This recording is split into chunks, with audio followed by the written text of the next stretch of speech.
之後我會介紹 PolyU 白色建築物，就係賽馬會創新樓。佢係 PolyU 眾多嘅建築物之中最靚嘅一座，攞到唔少嘅獎項。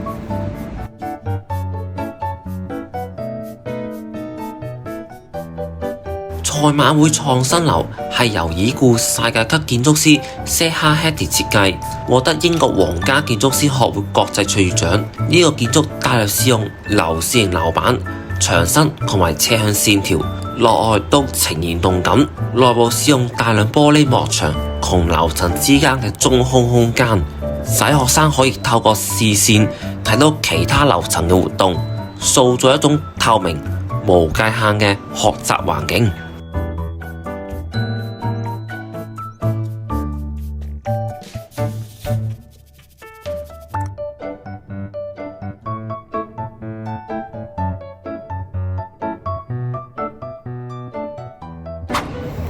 呢一度咧樓高15層嘅，主要俾 design 嘅學系使用，譬如廣告、環境設計、視覺傳達。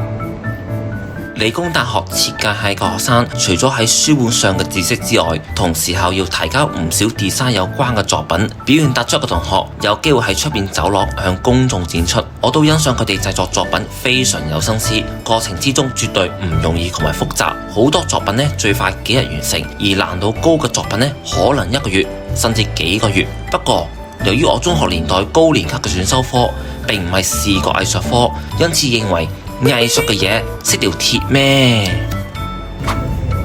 呢一座嘅設計咧就非常之獨特嘅，